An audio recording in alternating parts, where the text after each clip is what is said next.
Hi friends, coming to treatment of migraine. This non-pharmacological or pharmacotherapy. Non-pharmacological includes yoga, meditation, and main thing is avoidance of triggering factors. Then coming to pharmacotherapy or treatment with medicines, which include acetaminophen means paracetamol. Then NSAIDs means non-steroid anti-inflammatory drugs. It's most effective when taken early in the migraine attack. FDA approved NSAIDs for mild to moderate disease. Then 5-HT1B or 1D receptor agonists. These can be non-selective and selective. Non-selective drugs include ergotamine, dihydroergotamine. Selective includes triptans. We all know. The examples are sumatriptan, zolmitriptan, almotriptan, L-triptan, favatriptan, naratriptan, rizatriptan, zolmitriptan, etc. These are triptans which are selective. Then coming to contraindications of 5-HT1 or B selective or non-selective includes, as both of these cause vasoconstriction, so they are contraindicated if the patient have history of cerebrovascular head accident or cardiovascular disease.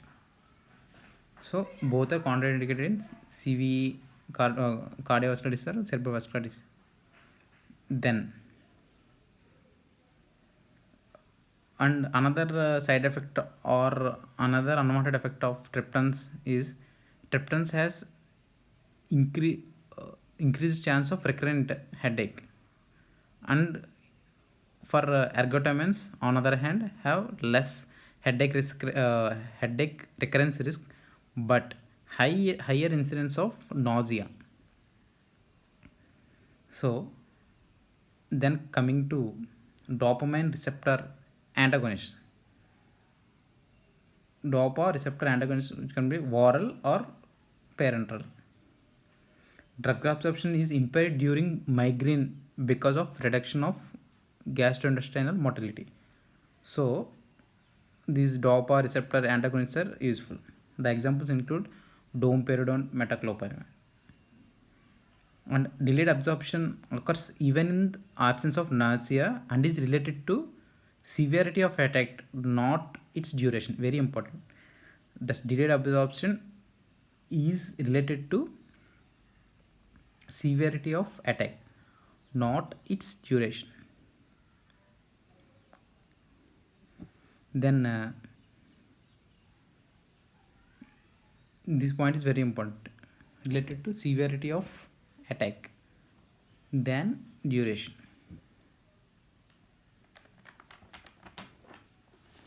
Then coming to parenteral DOPA receptor antagonists, chlorpromazine, prochlorperazine, metoclopramide. These can be given parenterally. If the patient not able to tolerate oral drugs, we can give parenteral drugs of any of these of three. Then other options include opioids. We can give opioids. In opioids, you can give meperidine, like that. The mechanism of action of meperidine is not the pathogenesis of migraine, but it alters the pain sensation. So it can be useful, but uh, the main drawback is it decreases the likelihood of response to triptans in the future attack. So we have to be little careful when you are giving opioids. Then others include neuromodulation. It includes single transcranial magnetic stimulation STMS or non-invasive vagus nerve stimulation NVNS. Then coming to prevention. So when to give preventive therapy?